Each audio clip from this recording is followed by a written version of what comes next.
నోటికి కారం కారంగా రుచిగా తినాలనిపించినప్పుడు, ఇంట్లో కూరగాయలు ఏం లేనప్పుడు ఎగ్స్‌తో ఒకసారి ఇట్లా ట్రై చేయండి. చాలా టేస్టీగా ఉంటది. సూపర్ ఉంటదండి. ఒకసారి తింటే అసలు వదిలిపెట్టరు. అంత బావుంటది టేస్ట్. ఒకసారి ట్రై చేయండి. ఫస్ట్ అయితే ఎగ్స్ ఉడకబెట్టుకోవాలండి. నేనైతే 6 ఉడకబెడుతున్నాను. మీ ఇంట్లో ఎంతమంది ఉంటే అట్లాగా.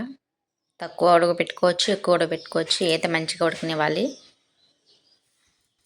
ఉల్లిపాయలు కట్ చేసుకోవాలి. ఎంత వీలైతే అంత సన్నగా కట్ చేసుకోవాలండి. కరివేపాకు, కొత్తిమీర, పచ్చిమిర్చి. ఇప్పుడు ఉడకపెట్టిన ఎగ్స్ పొట్టు తీసుకొని పక్కన పెట్టుకోవాలి. ఇప్పుడు అటువైపు రెండు వైపులా ఘాట్లు పెడితే ఎగ్ వచ్చేసిద్దండి. లోపల చందమామ విడిగా, వైట్ విడిగా వచ్చేసిద్ది. ఆ వైట్ని విడిగా తీసుకోవాలి. చందమామని సపరేట్ చేయాలి. మిగతా అన్ని గుడ్స్ ఇంకా అట్లనే చేయాలండి.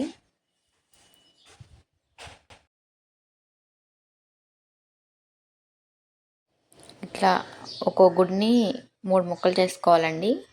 సగం చేసుకుంటాం కదా దాన్ని. చందమామలు అయితే విడిగా కళాయి ఒకటి పెట్టుకోవాలండి. గ్యాస్ వెలిగించుకొని దీంట్లో కొంచెం ఆయిల్ వేసుకోవాలి. కొంచెం వేడయ్యాక లైట్గా పసుపు,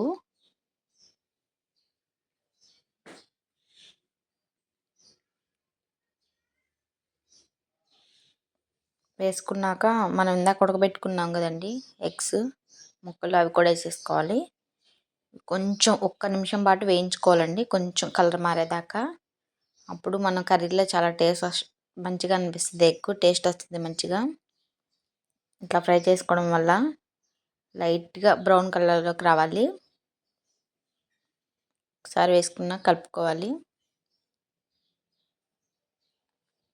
ఎక్కువ అవసరం లేదండి, మరీ కలిపినా కూడా చిదరైపోతాయి. మళ్ళీ ఇట్లా పైన కలుపుకుంటూ కొంచెం కలర్ వచ్చేదాకా వేయించుకోవాలి.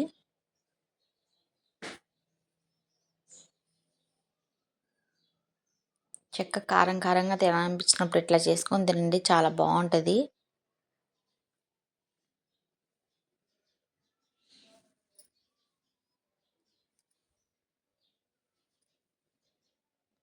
చూడండి ఎట్లా వేగుతున్నాయో, ఇట్లా మొత్తం వేయించుకోవాలన్నీ.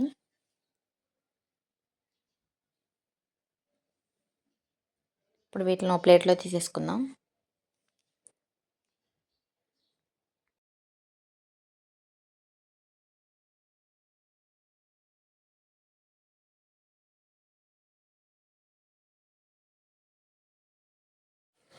ప్లేట్లో తీసుకున్నా కొంచెం ఆయిల్ వేసుకోవాలండి దీంట్లోనే, కర్రీ కోసం.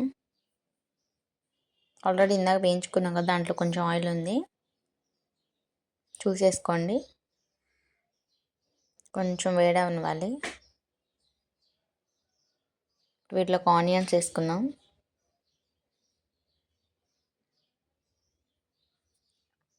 ఆనియన్స్ మంచిగా వేగనివ్వాలండి, బ్రౌన్ కలర్లోకి రావాలి ఆనియన్స్ కూడా.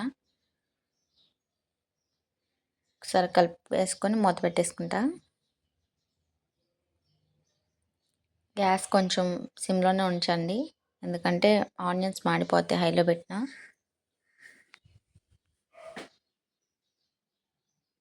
ఇప్పుడైతే మూత పెట్టేసుకుంటా. మళ్ళీ ఒకసారి మూత తీసుకొని ఇప్పుడు దీంట్లోకి కరివేపాకు, పచ్చిమిర్చి వేసుకోవాలండి. కట్ చేసుకున్న పచ్చిమిర్చి వేసుకొని ఒకసారి కలుపుకోవాలి. మళ్ళీ మొత్తం ఇట్లా అంతా కలిసేలా కలుపుకున్నాక మళ్ళీ మూత పెట్టుకొని మధ్య మధ్యలో చూసుకుంటూ వేయించుకోవాలండి, బ్రౌన్ కలర్ వచ్చేదాకా మధ్య మధ్యలో కలుపుకుంటూ. చూడండి మన ఆనియన్స్ అయితే వేగిపోయినాయి మంచిగా. ఇట్లా వేయించుకుంటే చాలు, మరీ ఎక్కువ వేగకసం లేదు. ఎల్లిపాయ ఉంటుంది కండి, ఎల్లిపాయ దంచుకొని వేసుకోవాలి కచ్చాపిచ్చాగా. పసుపు వేసుకున్నాక ఒక్కసారి కలుపుకొని ఒక్క నిమిషం పాటు మగ్గనివ్వాలండి, ఎందుకంటే వెల్లిపాయ వేసుకున్నాం కదా, కొంచెం పచ్చి వాసన పోయేదాకా.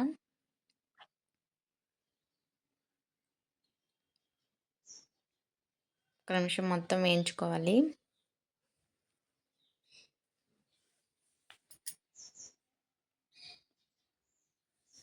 ఇప్పుడు దీంట్లోకి ఉప్పు, కారం,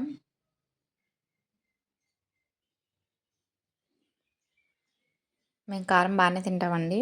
మీ టేస్ట్ తగ్గట్టు వేసుకోండి. ధనియాల పొడి,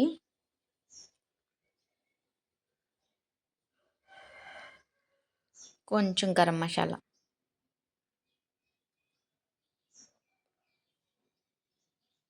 ఒకసారి వేసుకున్నాక మంచిగా కలుపుకోవాలండి. మొత్తం కారం పచ్చివాసన పోయేదాకా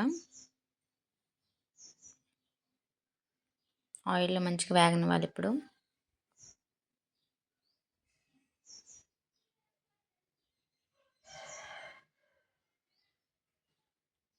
ఒక నిమిషం పాటు మూత పెట్టుకుందాం.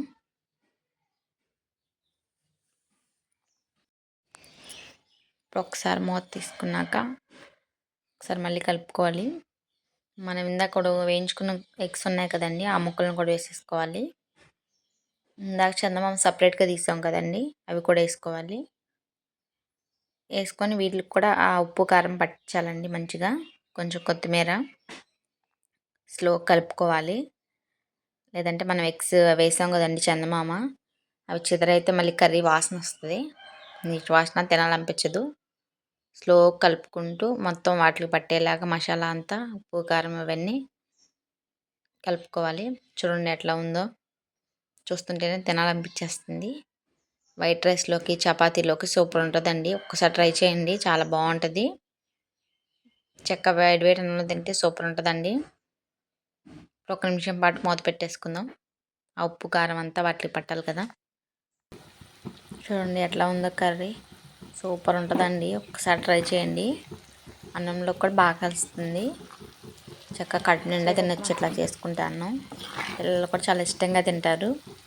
చపాతీలోకైనా వైట్ రైస్లోకైనా చాలా బాగుంటుందండి కాంబినేషన్. ఒకసారి ట్రై చేయండి.